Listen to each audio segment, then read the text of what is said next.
Hi guys, welcome. This is your Sameer Kohli sir with another lecture of the topic called integration. Example number 13 करेंगे NCERT का. थोड़ा सा लंबा example है, घबराने की जरूरत नहीं है. लास्ट लेक्चर में मैंने एक फॉर्मेट आप लोगों से 3 बार लिखवाया था. पार्शियल फ्रैक्शंस में यूज होने वाला फॉर्मूलाज का जो लिस्ट है वो 3 बार लिखवाया था. बेटा उसको 5-6 बार लिख लोगे ना तो दोबारा कभी देखना भी नहीं पड़ेगा. 317 नंबर पेज पे दे रखा है. फिलहाल एनसीईआरटी का एग्जाम्पल 13 आपको क्या कहता है कि integrate 3x minus 2 upon x plus 1 का whole square into x plus 3 whole के आगे dx. अगर क्लास 7 है तो क्लास बोलेगी sir 3x minus 2 upon x plus 1 का whole square into x plus 3 में फॉर्मूला लग रहा है ये वाला a अपॉन एक्स प्लस 1 अकेला plus b upon x plus 1 का whole square plus c upon x plus 3. ये वाला फॉर्मूला सर लग रहा है 3x minus 2 upon x plus 1 का whole square into x plus 3. यहाँ पर सर एलसीएम आ जाएगा एक्स प्लस 1 का whole square into x plus 3. a multiply होगा एक एक्स प्लस 1 से और एक एक्स प्लस 3 से. b मल्टीप्लाई होगा सिर्फ x प्लस 3 से और जो c है वो मल्टीप्लाई होगा x प्लस 1 के होल स्क्वायर से. इसमें वो एलसीएम वाली टेक्निक लगेगी जो मुझे नहीं लगता मुझे किसी को सिखानी चाहिए. तुम लोग खुद ही बहुत ज्यादा अच्छे हो इसमें. नीचे वाली टर्म गायब हो जाएगी. 3x minus 2 will be equals to a into 12th class है x square plus 4x plus 3 plus b into x plus 3 plus c into x square plus 2x plus 1 a plus b का whole square. अच्छे हो. 3x minus 2 is equals to, अगर ध्यान से देखो तो ax square, अभी हम शुरुआत है 4ax इसलिए बेसिक तरीके से कर रहे हैं, plus 3a plus bx plus 3b plus cx square plus 2cx plus c. 3x minus 2 is equals to x square वाले ये बंदे हैं a प्लस सी, बाहर कॉमन आ जाएगा एक्स स्क्वायर. एक्स वाला ये है, एक्स वाला ये है और एक्स वाला ये है तो प्लस अंदर बचेगा 4a plus b plus 2c और बाहर आ जाएगा x प्लस बचेगा, गलती हो सकती है एक टर्म मिस हो गई, सारा उड़ जाओगे. यहां पर क्या बचेगा 3a plus 3b plus c. इसमें कॉन्सेंट्रेशन बड़ी जरूरी है सर. यहां पर तो एक्स स्क्वायर के साथ कुछ है, जिसका कोई नहीं उसका खुदा है यानो, घबराने की जरूरत नहीं. यहां पर लिख दोगे 0x स्क्वायर. अब लिखोगे कंपेयरिंग लाइक टर्म्स तो मेरी क्लास बोलेगी a प्लस सी बराबर हो जाएगा सर 0. एक्स स्क्वायर का कोफिशिएंट a प्लस सी है, यहाँ एक्स स्क्वायर का कोफिशिएंट 0 है sir. 4a plus b plus 2c बराबर है सर x का कोफिशिएंट 3 सर. और sir 3a plus 3b plus c बराबर है sir constant term is sir -2. अब ये तुम्हारे ऊपर है, how do you solve it. मुझे थोड़ा सा हटना पड़ेगा, ये मैं हट गया हूं. मैंने कंपेयरिंग द लाइक कोफिशिएंट्स कर दिया है और ये आपको दिखा दिया है. अब हमारे पास ये वाली टर्म जो मेरी बॉडी के पीछे जा रही है a प्लस सी बराबर है 0 तो c की जगह लिख दो -a. अब c की जगह -a कहां पे डालेंगे, यहां पर भी और यहां पर भी. अगर साथ हो तो हमारे पास है 4a plus b plus 2c बराबर 3 तो c की जगह डालना है -a. 4a plus b plus 2 into -a बराबर 3. 4a plus b minus 2a is equals to 3. मैं इसको स्टाइल से भी कर सकता हूं बट अभी थोड़ा लंबा मेथड लगा रहा हूं. 4a में से 2a जाएगा 2a plus b is equals to हो जाएगा 3. ये हमारी एक वैल्यू आएगी. फिर दूसरी जो हमारे पास वैल्यू थी वो थी 3a plus 3b plus c is equals to -2. 3a plus 3b और c की जगह माइनस a बराबर -2, 3a में से जाएगा तो 2a plus 3b is equals to हो जाएगा -2। अब हमारे पास क्या है, 2a plus b is equals to 3, 2a plus 3b is equals to -2। ध्यान से देखो तो ये माइनस माइनस और ये प्लस, ये सही है, कैंसिल हो जाएगा। -2b इज इक्वल्स टू आ रहा है 5, तो b की वैल्यू आ रही है -5/2, क्योंकि b की वैल्यू -5/2 फ्रैक्शन में आ सकती है। अब b की वैल्यू मैं यहां डालूंगा तो क्या है, 2a plus -5/2 is equals to 3। ये कैलकुलेशन ना सारा आपका पार्ट है, थोड़ा सा लंबा क्वेश्चन है बट कोई प्रॉब्लम नहीं है। 2a -5/2 इक्वल्स टू 3, तो इज इक्वल टू 3, तो 2a is equals to 3 plus 5/2, जगह है हमारे पास 2a is equals to, LCM आ गया बच्चे 2, 3 2 जा 6 प्लस 5 11 आ जाएगा, तो a की वैल्यू आ जाएगी बच्चे 11/4। गंदी गंदी वैल्यूज आ सकती हैं, और अगर मैं सोया नहीं हूं तो जो c था वो बराबर था -a, तो c की वैल्यू हो जाएगी -11/4। मेरा a आ गया, मेरा b आ गया और मेरा c आ गया, और ये वैल्यूज मुझे यहाँ पुट करनी है। चाहो तो यहाँ पुट कर दूं, नहीं तो नेक्स्ट उसमें पुट कर दूं। मतलब 3x - 2 अपॉन x + 1 का whole square into x + 3 can be written as, a की वैल्यू आई थी 11/4 इंटू 1 अपॉन x + 1, b की वैल्यू आई थी -5/2 इंटू 1 अपॉन x + 1 का होल स्क्वायर, और लास्ट वाली वैल्यू थी -c की वैल्यू थी -11/4 इंटू 1 अपॉन x + 3। ये मैंने a, b और c की वैल्यू को सब्स्टिट्यूट कर दिया। इंटीग्रेशन करना है dx, integration dx, integration dx, integration dx। अगर क्लास देखे तो 11/4 log मॉड में x + 1 -5/2, डरना नहीं है, x + 1 की पावर 2 ऊपर जाके हो जाएगी -2 dx, -11/4 log मॉड में x + 3 प्लस यहाँ पे हल्का सा c1 लिख देना क्योंकि आप थोड़ी इंटीग्रेशन कर चुके हो।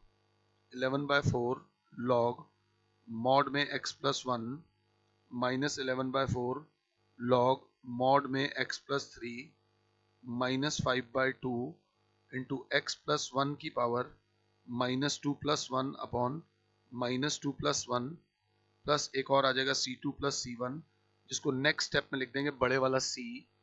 यहाँ से 11/4 कॉमन आया, अंदर बचा log मॉड में x + 1, 11/4 है, माइनस log मॉड में x + 3, यहाँ -1 इस माइनस से होकर +5/2, x + 1 की पावर हो जाएगी, ये -1 है, नीचे जाके हो जाएगी +1 एज इट इज, और साथ में जो आपका है ये +c, ये जो आ गया +c। और अगर अंदर देखो तो log a minus log b लग रहा है, 11/4 log मॉड में x + 1 upon x + 3 plus 5/2 x + 1 plus c। log a upon log b होता है, log a minus log b होता है log a अपॉन b।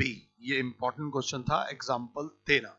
अगर एग्जाम्पल 13 इंपॉर्टेंट था तो एग्जाम्पल 13 से भी ज्यादा इंपॉर्टेंट है एग्जाम्पल 14, जो कहता है कि integrate x² upon x² + 1 x² + 4 dx। ये भाई साहब थोड़ा अनप्रोफेशनल तरीके से होगा, इसको पहले रिजॉल्व करेंगे। रिजॉल्व करने के लिए हम लिखेंगे we have x² upon x² + 1 x² + 4 put, let नहीं, x² को ले लो t, x² को मान लो t, तो ये जो ऊपर वाला हो जाएगा ये हो जाएगा t upon t + 1 into t + 4। ये इस फॉर्म में हो जाएगा, हमें इसे रिजॉल्व करना है। मींस ये बराबर हो जाएगा a upon t + 1 plus b upon t plus 4। इसमें सब्स्टिट्यूट नहीं कर रहे, सिर्फ 2 मिनट के लिए सिंप्लीफाई करने के लिए रिजॉल्व कर रहे हैं। एनसीईआरटी की 7.5 में 18वां क्वेश्चन बिल्कुल इसके ऊपर बेस्ड है, ध्यान से देख लेना। तो t upon t plus 1 into t plus 4 बराबर हो जाएगा LCM t plus 1 t plus 4 मेरे बच्चों a into t plus 4 plus b into t plus 1, नीचे से नीचे वाला बाय बाय, अगर क्लास 7 है तो t बराबर आ जाएगा a t plus 4a plus b t plus b. t बराबर आ जाएगा a प्लस बी के बाहर आ जाएगा t plus 4a plus b. ये कांस्टेंट है, ये t है, तो t प्लस 0 बराबर आ जाएगा a plus b into t plus 4a plus b. यहाँ पर एक टर्म लगेगी जिसे बोलते हैं कंपेयरिंग लाइक टर्म्स। तो a प्लस बी का कोफिशिएंट है, t का कोफिशिएंट है a प्लस बी, t का कोफिशिएंट है 1, constant 4a plus b is equals to 0। अब अगर क्लास इन दोनों को सॉल्व करने जा रही है तो a plus b is equals to 1, 4a plus b is equals to 0, ये माइनस माइनस माइनस हो जाएगा -3a इज इक्वल्स टू 1। तो a की वैल्यू आ जाएगी -1/3 और a की value -1/3 -1/3 plus b is equals to 1। b की वैल्यू आ जाएगी 1 प्लस 1/3, b की वैल्यू आ जाएगी बेटा 4/3। ये मैंने एलसीएम ले लिया, मतलब जो वो वाला एक्सप्रेशन है, इस एक्सप्रेशन को मैं लिख सकता हूँ t upon t plus 1 into t plus 4 can be written as a की वैल्यू आई है -1/3 upon t plus 1 plus 4/3 into 1 upon t plus 4। Recording करते हुए एक टर्म भी अगर गलत हो गई तो सब खराब हो जाता है, ये ध्यान से देख लेना, एग्जैक्टली सही आ रहा है। और टी स्क्वायर की जगह हम लोग लिख सकते हैं x square upon x square plus 1 upon x square plus 4 can be written as -1/3 into 1 upon x square plus 1 plus 4/3 into 1 upon x square plus 4। पहले ये समझ आए तो आगे बढ़ना, नहीं तो नहीं। हमने इसको रिजॉल्व कर दिया, रिजॉल्व करने के बाद अब हम इसको इंटीग्रेट करेंगे, इंटीग्रेट dx इंटीग्रेट dx, तो -1/3 dx upon x square plus 1 square plus 4/3 dx upon x square plus 4 square को लिख देंगे 2 स्क्वायर।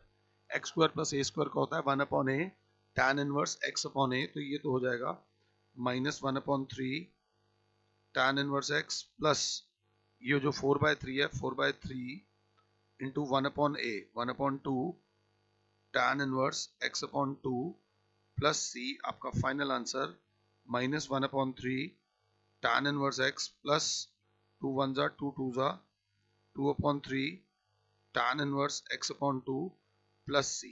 ये आपका फाइनल फाइनल फाइनल आंसर आ गया है, अगर मैं आपको समझा पाया हूं तो। ये था एग्जाम्पल 14। एग्जाम्पल 14 के ऊपर बेस्ड है 7.5 का क्वेश्चन नंबर 18। अभी जाओ, मुझे पॉज करो और एक बार वो 18th क्वेश्चन खुद से ट्राई करो। अगर खुद से ट्राई कर लिया तो बहुत बहुत फायदा होगा। मैं आगे बढ़ूंगा एनसीईआरटी के एग्जाम्पल 15 पर। एग्जाम्पल 15 बोलता है इंटीग्रेट करो 3 times sine phi -2 into cos phi whole divided by 5 minus cos square phi -4 sine phi, ये डी फाई। आधा कॉन्फिडेंस तो फाई देख के ही बंदा डर जाता है, यार ये फाई फाई क्या आ गया। और जो दूसरा होगा वो थोड़ा सा लॉजिकल अगर हम देखेंगे तो अब क्या करें, ये साइन फाई है, ये कॉस फाई है, ये कॉस फाई है, ये साइन फाई है। अब ये देखो, या तो सबको साइन में कर दो या सबको कॉस में कर दो। तो जब मैंने नीचे देखा ये कॉस फाई साइन फाई में हो जाएगा, बट ये वाला साइन फाई कॉस फाई में नहीं होगा। तो मैंने क्या करा, 3 times sine phi minus 2 into cos phi d phi whole divided by 5 minus -4 times sine phi. Sir आपने एक टर्म लिखी नहीं, वो एक टर्म जो थी वो थी 1 माइनस साइन स्क्वायर फाई, वो थी 1 माइनस साइन स्क्वायर फाई। मैंने कॉस स्क्वायर फाई की जगह लिख दिया 1 minus sine square phi, 1 minus sine square phi लिख दिया, ताकि नीचे वाला सारा एक्सप्रेशन साइन स्क्वायर फाई की टर्म्स में आ जाए।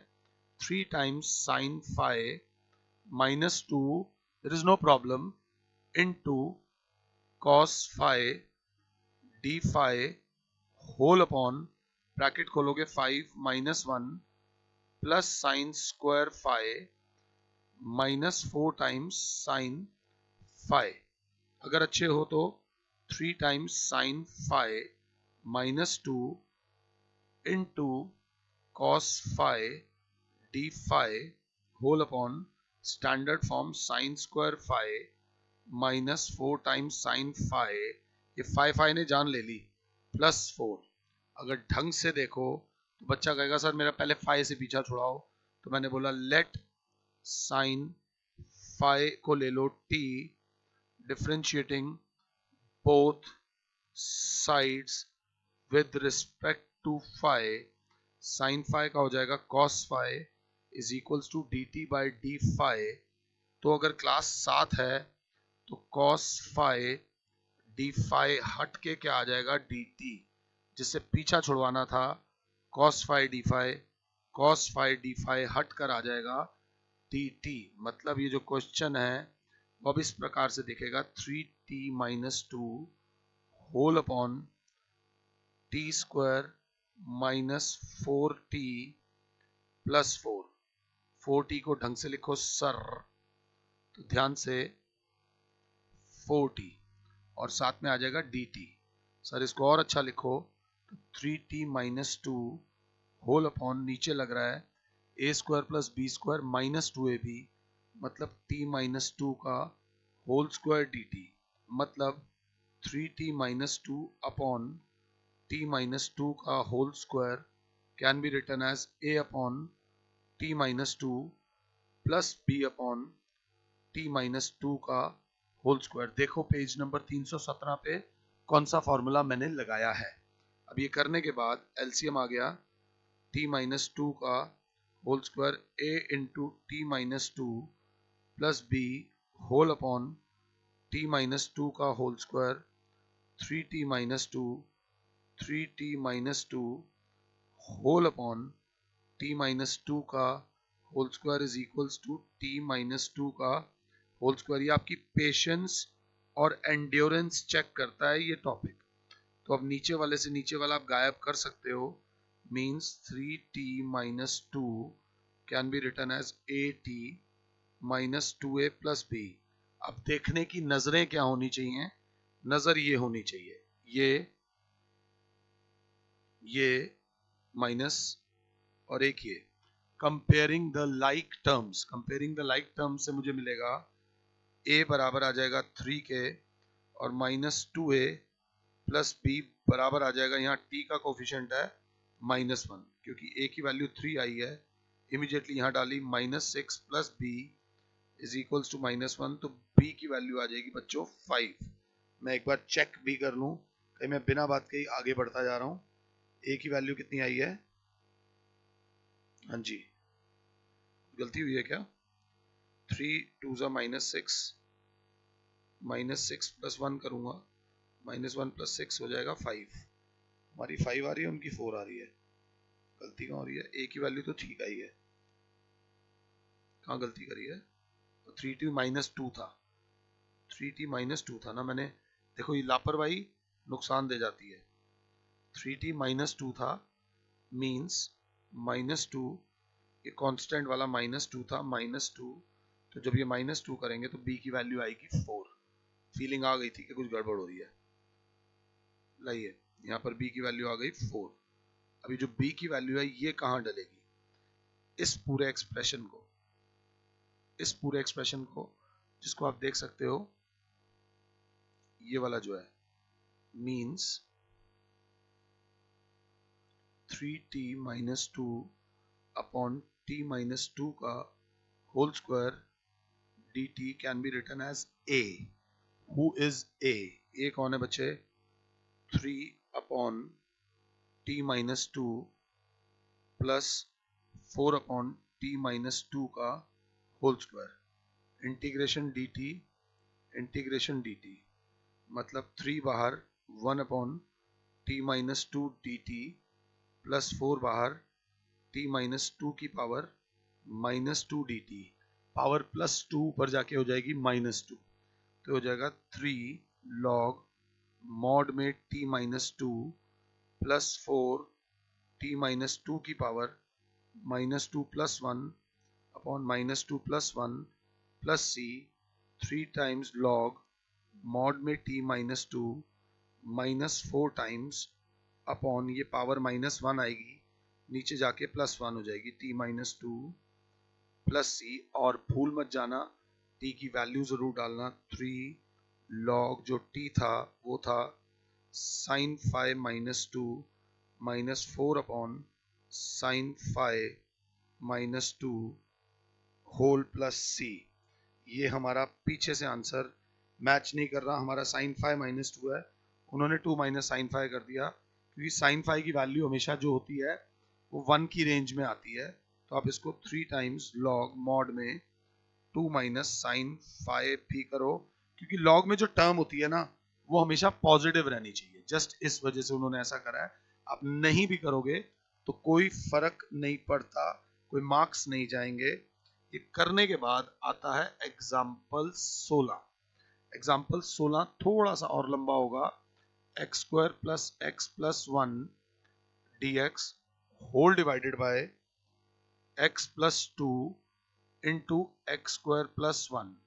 ध्यान से देखना, x square plus 1 whole divided by x plus 2 into x square plus 1 को मैं लिख सकता हूं a upon x plus 2 plus गलती होगी b upon x square plus 1 लिख दूंगा, जो कि गलत है, क्योंकि नीचे क्वाड्रेटिक है तो ऊपर आपको लीनियर तो लेना पड़ेगा 1 डिग्री कम, ये नहीं कि 2 डिग्री कम ले लो. X square plus 1 whole divided by x plus 2 x square plus 1 can be written as x plus 2 x square plus 1 a into x square plus 1 plus b x plus c into x plus 2. Simple LCM, basic calculations ध्यान से करना. नीचे से नीचे जय माता दी, bye bye. X square plus 1 is equals to a x square plus a plus b x square plus 2bx plus c x plus 2c. Rearrange कर लो. X square plus x plus 1 को लिखो, अगर साथ हो तो a x square plus b x square plus 2bx plus c x. चलाक बच्चा समझ गया होगा कि मैं क्या चाल चल रहा हूं. Plus a plus 2c. ये सिर्फ इसलिए चली है ताकि आप देख सको मैं करने क्या वाला हूं. अब एक्स स्क्वायर प्लस, थोड़े एफर्ट्स लगते हैं, एक्स प्लस 1 तभी जाके बच्चों को समझा पाते हैं. अंदर आ जाएगा x square common, a plus b plus x common, अंदर बचेगा 2b plus c plus a plus 2c. अब हम क्या करेंगे, comparing the like coefficients. a plus b, x square का कोफिशिएंट a प्लस बी है, यहाँ एक्स स्क्वायर का कोफिशिएंट है 1. x का कोफिशिएंट 2b प्लस सी, यहाँ x का कोफिशिएंट है 1. a प्लस 2c यहाँ पर कांस्टेंट है, यहाँ कांस्टेंट है 1. तो a की वैल्यू हो गई 1 माइनस 2c. a की वैल्यू अगर 1 माइनस 2c आई है तो यहाँ भी पुट करेंगे और यहाँ भी पुट करेंगे. तो a की वैल्यू आई 1 minus 2c plus b is equals to 1. 1 से 1 कट गया, b minus 2c is equals to 0. एक इक्वेशन ये रही और एक इक्वेशन ये रही. 2b plus c is equals to 1 और क्या है b minus 2c is equals to 0। ऊपर वाले को 1 से, नीचे वाले को 2 से, 2b plus c is equals to 1, 2b minus 4c is equals to 0। ये माइनस, ये प्लस, ये minus, bye bye 5c is equals to 1। c की वैल्यू आ गई 1/5। जैसे ही c की वैल्यू 1/5 आई, मैं क्रॉस चेक भी करने वाला हूँ c की वैल्यू मेरी सही आ रही है कि नहीं आ रही है। c की वैल्यू 1/5 आई, मैंने a की वैल्यू निकाली 1 माइनस 2c, a की वैल्यू 1 माइनस 2/5, a की वैल्यू आ गई 3/5। मेरी a की वैल्यू भी आ गई। अब मुझे निकालनी है b की वैल्यू। b की वैल्यू मैं यहां से निकाल सकता हूं, b माइनस 2c बराबर था 0, तो b माइनस 2 इंटू 1/5 बराबर 0, तो b की वैल्यू आ गई 2/5। ये a, b और c की वैल्यू सही आनी चाहिए, नहीं तो मार्क्स कट जाएंगे। इतना करने के बाद मैं यहीं पर इस एक्सप्रेशन को सॉल्व करने वाला हूं। तो मैंने ये अपना ध्यान से, हाँ जी, यहाँ तक लेके जा सकता हूँ। मैंने ये कैलकुलेशन वाला पार्ट मैंने रब कर दिया है। आपका कुछ रब नहीं होगा, घबराओ नहीं, आपके साथ रब है। आप रिवाइंड करोगे तो ये वापस आ जाएगा।